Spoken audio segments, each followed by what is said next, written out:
los policías fueron acusados de haber matado ilegalmente a los delincuentes.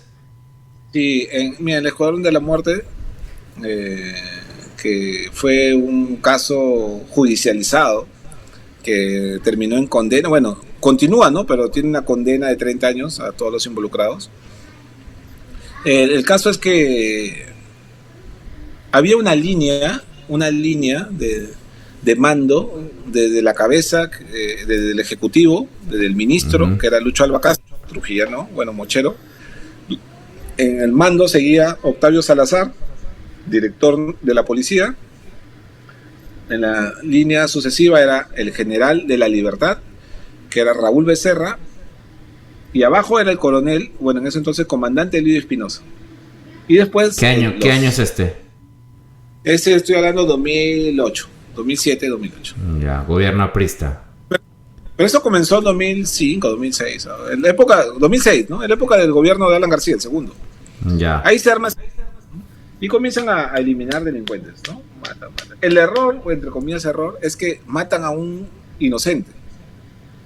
Y lo peor para ellos es que este inocente venía de una familia que tenía una fábrica de zapatos, es decir, tenía recursos, ¿no? Tenía plata. No era cualquier inocente. Claro, como tenía plata, tenía recursos para continuar la investigación. Y no tenía temor a que los acusen de delincuentes. El resto sí eran una sarta de bandidos, ¿eh? La mayoría. De los 50, pues 49 y ¿no? Pero dime, este ¿cómo lo mataban? En lo que iban a arrestarlos, ahí los mataban.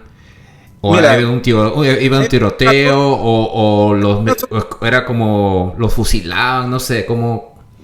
El caso por el que se acaba el Escuadrón de la Muerte, que es es porque el pata, este joven de 19 años, Iván Mariños, iba con su moto a comprar unas pastillas para su tío que estaba lesionado. Habían jugado una pichanga, se había lesionado, y en ese interín, es decir, en ese tramo, lo interviene la policía como parte de un operativo policial.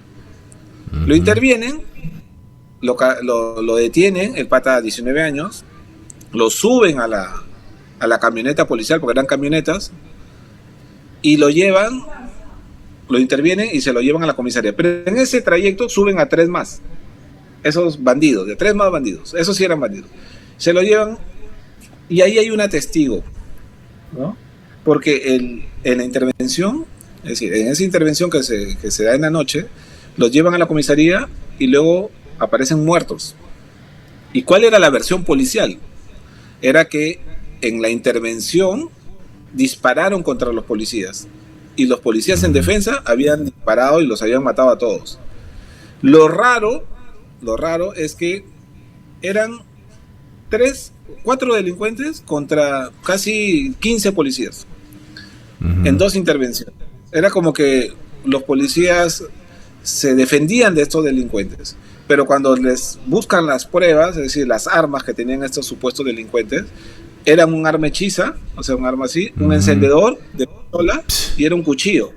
O sea, con eso habían atacado a 15 policías y los policías se habían asustado tanto que habían metido bala y los habían matado a todos. Ya. Pero ahí había una testigo. Inverosímil. Luego se determinó, porque supuestamente el ataque de los bandidos hacia los policías había sido con arma 9 milímetros, que es un arma policial. Y cuando se descubren las piezas, las armas de los delincuentes, de los supuestos delincuentes, eran los que te cuento, ¿no? Arma hechiza, un cuchillo, un encendedor. Con eso no te sale bala 9 milímetros, ¿no? Imposible. Pero como toda la prensa, o la mayoría de la prensa estaba con la policía, todo le aplaudía, bueno, mató a 4 delincuentes, bravo. En ese momento había una señora panadera que conocía a este chico, que ya le vendía pan. Cuando ella ve la intervención, dice, bueno, vino a mi casero, será de rutina, lo ve y bueno, lo deja pasar. Un mes después de ese asesinato, la señora ve la televisión, la panadera, y ve a la mamá del chico llorando. Y dice, ¿pero por qué está llorando? Y se entera que al chico que la había visto ella intervenido en una camioneta, había resultado muerto en un intercambio de balas, de un ataque de delincuentes. Y la señora dice, no, pues eso no es verdad, yo voy a dar mi verdad. La busca, Wow. pensando que la mamá le iba a decir, ya, gracias por el dato. La mamá, cuando escucha esta versión, le dice, ¿sabes qué? Tú vas a ser testigo, ¿no? Tú vas a ser testigo de este caso. Juicio. Y la lleva hacia la fiscalía para que sea testigo. Y de ahí comienza 10 años de proceso judicial. 10 años. Lo que para ella pensó que era un dato así nada más, que era como testigo y era testigo oculto, ¿no? Comienza a tener una doble vida, porque en su casa no sabían que era testigo. O sea, en su casa no sabían que ella era a la fiscalía, iba a declarar, porque la cubría, le ponían lente, la hacían más alta, le engordaban. Pero fue un testigo clave. Y a esa persona ningún periodista se interesó en entrevistarla. A la panadera. Nadie, no, a la panadera nadie. Era el testigo y yo la entrevisto, yo la busco, yo la encuentro y me relata, ¿no?, el caso. Y todo en el anonimato, no das el nombre ni la... Ahí ya di el nombre porque ella pasa de testigo oculto, llega un momento que dice, ¿sabes qué? Yo ya no, testigo oculto, quiero dar la cara. Claro, los fiscales la convencen. Debe ser difícil de vivir una doble vida así, ¿no? No. ¿Quién quiere vivir así?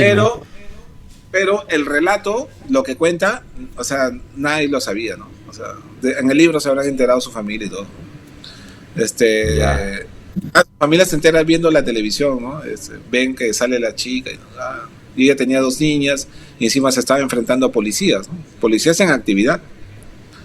Eran policías en actividad. Y así comienza el relato.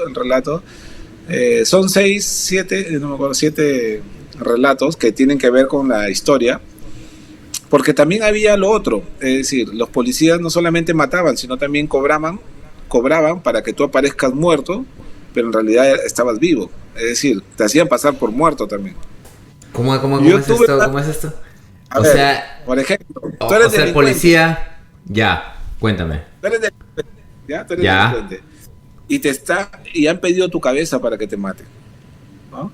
Entonces el policía negociaba contigo y decía, bueno, te voy a dar por muerto en los medios y tú te escapas, pero me pagas. ¿Ves? ¿Ya? Entonces yo conocí un caso de un pata que yo conocía porque lo había conocido en mi adolescencia, que lo veo un día en el Satélite, en el diario Satélite. Lo vi ahí y decía, matan a Gallito, ¿no? Y era un conocido mío, y se lo mataron al pata, que ya sí estaba en malos pasos. Era un delincuente. Y o sea, estás diciendo que en tu adolescencia tus amigos eran delincuentes, es lo que estás diciendo. Tenía un amigo que se proyectaba para delincuente, es decir, salía con nosotros a los quinceañeros, todo, pero se comienza y ya tú decías, este va a ser delincuente. Sí, lo que pasa es que él tenía amigos, familia en Chicago, en el barrio de Chicago, que es un barrio muy... Entonces, y él siempre hablaba de eso, de los vagos, no sé cuánto, no se jactaba de eso. Pero digamos que era, hasta ahí no era tan vivo, era el Lorna del barrio. O sea, no, él era de Primavera con Ventanas, pero andaba mucho con la gente de Huerta Grande. Entonces, cuando yo veo esa titular en Satélite, le pregunto a un amigo y me dice, no, él no está muerto, él está vivo. ¿Cómo va a estar vivo? Le digo, si acá salió el periódico, y si supuestamente sales en un periódico, estás muerto, ¿no? Obviamente. Claro. Y me dice, no, está vivo. Qué raro. Me voy a un concierto y lo veo, pues, y me pasa la voz todavía. Habla. Y yo, mira, y eso pasó locura, en el 2008 por ahí. Ya. 2008. Y yo he escrito la historia. No, y he escrito la historia de 2018, es decir, pasaron casi 11 años, ¿no? Relato, y nadie de la prensa, al menos rascó y dijo, bueno, vamos a ver si es verdad todo, ¿no? Nadie. Claro. Sí, salió en la prensa nacional, porque ya estaba judicializado. El caso ya estaba en juicio, ya fue nacional, pero en este caso nadie se interesó. Y yo cuando veo la nota de Satélite, busco a los personajes y eran personajes que no existían. Es decir, el médico no existía, la chica víctima no existía. Supuestamente había muerto en un enfrentamiento con la policía porque robó un celular. Y cuando yo busco a esos personajes que están en la nota periodística, resulta que todos son ficticios, es falso. Pero es entonces, ¿quién le dio los nombres, los datos, eso al satélite? La policía escribió la nota y el satélite la publicó así sin corroborar. Le pregunté el director ya no estaba porque había muerto. Le pregunté a Paul Acevedo, que en ese momento, que tú lo conoces también, que había sido Claro, nuestro amigo Paul. Y él había sido periodista policial años, es decir, era la estrella del satélite él. Luego fue director del periódico, pero él me dijo que la nota nunca la vio él, ¿no? Y posiblemente la vio otra persona porque era en su día de descanso. Entonces la filtraron, la nota, y salió.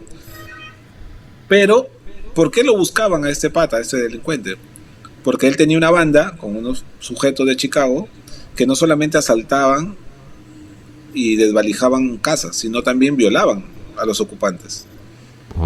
Y aparentemente habían violado a la familia de un empresario, incluido al empresario. Eran como como Naranja Mecánica, así, pero así trujillanos. Ya. Wow, qué bravos. Y ¿Cómo se llamaba la banda? ¿Tenía nombre o no? Los malditos, los injertos.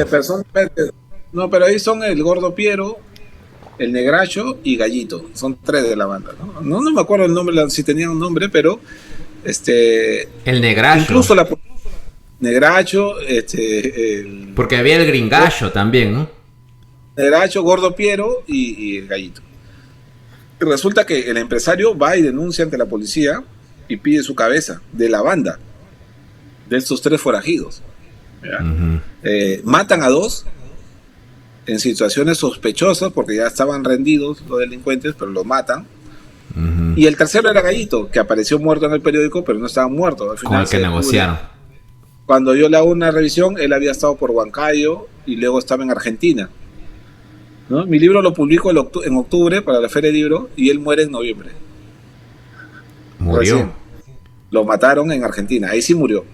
Ay, sí, porque seguía seguro en estos trances. Sí, en un asalto en Argentina muere y ya está, ¿no? O sea, y así había varias cosas súper extrañas en la policía, en el caso, con fiscales que eran amenazadas, les sembraban denuncias a los fiscales que investigaban el caso. El propio Ministerio Público no quería investigar. Y esta política, esta política venía de Lidio o venía desde arriba. Era de Lidio, porque es como dicen que Colina, el grupo Colina paramilitar, dicen que ellos se fueron por su lado, ¿no? Por su lado no tenían nada.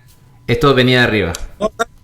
No, ¿sabes por qué? Porque en la época del segundo gobierno de Alan García, este escuadrón reinaba, ¿me entiendes? Pero cuando acaba el gobierno, se cae todo. Es decir, cuando entra Ollantumala, entran todos en desgracia, pues. Caen en desgracia. Es decir, Elidio Espinosa actuaba porque tenía un apoyo político. Primero apoyo de su comando, del general. Luego del general, el director general de la policía. Después del ministro, ¿no? Y el ministro era Lucho Alba Castro, que ya sabes que de la zona. Claro. Así fue. Y por último apoyo popular también, porque la gente, está bien que lo maten esos asesinos. Sí, claro. ¿No? Me acuerdo que nos hicieron unas pancartas ahí en el Poder Judicial, nos decían que estábamos vendidos a los delincuentes porque investigábamos. Defendiendo a los delincuentes. Sí, defendíamos. Nosotros defendíamos a los delincuentes, que beneficiábamos a los delincuentes porque hacíamos investigaciones contra la policía. Y sacaban pancartas así, ¿no? Renato vendía.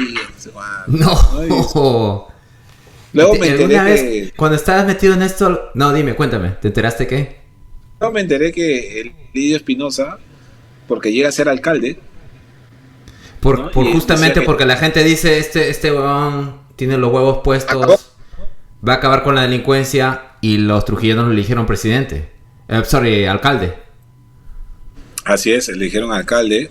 Fue uno de los peores alcaldes hasta ahora, ¿no? De Trujillo, que para mí fue el peor hasta ahora, que hay un loco en la municipalidad, pero Él era el peor, ¿no? O sea, Pero me ibas a decir ahorita, te pasaron el dato que Lidio, que llegó a ser alcalde... Cuando era alcalde, le dijo a su gente, porque él es alcalde del 2014, y yo llego de Lima, como te dije, a ser director norte, justo en la época cuando él estaba de candidato a la alcaldía. ¿Ya? Cuando estaba de candidato a la alcaldía, yo llego como director de norte, y él le dijo a toda su gente, oye, por si acaso no se dejen guiar de ese periodista, porque es el mismo demonio. Entonces yo era el demonio para él.